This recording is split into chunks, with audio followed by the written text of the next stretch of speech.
حضرت نبی رحمت صلی اللہ علیہ وآلہ وسلم کی سیرت پر مشتمل ایک کتاب لکھی گئی ہے عرب کا چاند، اور اس کا رائٹر ہے سوامی لکشمن پرشاد، انڈیا کا رہنے والا ہے۔ اس نے حضور کی سیرت پر 200-250 صفحات پر مشتمل کتاب لکھی۔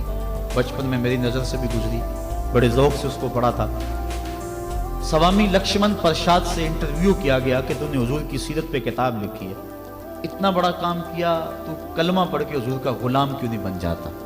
جس انداز سے تو نے محبت کے موتی بکھیرے ہیں اور الفتوں کے پھول اس کتاب میں تو نے اگائے ہیں، تو کیوں نہیں کلمہ پڑھ کے حضور کا غلام بن جاتا؟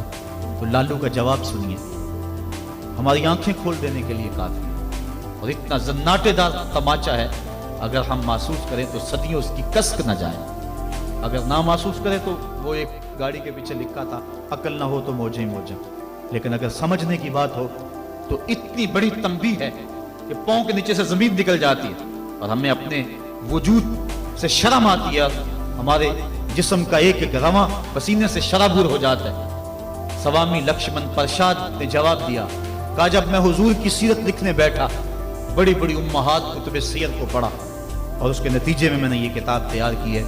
حضور کی سیرت کے روشن گوشے اور حضور کی زندگی کے درخشاں باب جب میں نے دیکھے تو یہ جذبہ میرے دل میں انگڑائیاں لینے لگا کہ میں دیر کیوں کرتا ہوں، حضور کا غلام کیوں نہیں بن جاتا۔ لیکن جب میں مسلمانوں کے کردار کو دیکھتا ہوں تو میں کہتا ہوں میں ہندو ٹھیک ہوں، ہمارا کردار لوگوں کے ایمان کے راستے میں رکاوٹ بنا ہوا ہے۔ جب امریکہ کے خلاف نعرے لگ رہے تھے، ان نعرے لگانے والوں میں میں بھی شامل تھا، لیکن ایک بات میں نے کہی تھی، میں نے کہا آج ہم دنیا کی اس طاقت کے ساتھ ٹکر دینے کی بات تو کرتے ہیں، لیکن ہم نے کبھی اپنے کردار کو جھانک کر کے بھی دیکھا؟ جس بستی، جس شہر اور جس ملک کی حالت یہ ہے کہ واٹر کولر کے اوپر لگے ہوئے جو گلاس ہیں وہ بھی زنجیروں سے باندھے ہوئے ہیں، وہ قوم امریکہ جیسی قوم سے ٹکر نہیں کر سکتی۔ مسجدوں کی لیٹرینوں کے گندے لوٹے بھی سنگلیوں سے باندھنے پڑے۔ جس قوم کا یہ کردار ہے، کیا وہ قوم پنپ سکتی ہے، جہان میں نشو و نما پا سکتی ہے؟ ہم تو اس قدر گراوٹ کا شکار ہیں، ہم اس قدر گرے ہوئے ہیں کہ ہماری لیٹرینوں کے گندے لوٹے وہ بھی باندھ کے رکھنے پڑتے ہیں، ورنہ ہم اتنے چور ہیں کہ وہ بھی اٹھا کے لے جائیں۔ تو جس قوم کا یہ حال ہو، وہ قوم کیا دنیا کی طاقتور قوموں کی آنکھوں میں آنکھیں ڈال کے بات کر سکتی ہے؟ آج ہمارا المیہ یہی ہے، ہمارے پاس سب کچھ ہے، لیکن ہمارے پاس وہ ایمان کی حرارت نہیں رہی، وہ دیانت نہیں رہی، وہ روشنی اور وہ نور نہیں رہا، ہمارے پاس وہ اجالے نہیں رہے۔ قرآن نے ہمیں جو زندگی گزارنے کا ڈھب دیا ہے، ہمارے پاس وہ ڈھب نہیں رہا۔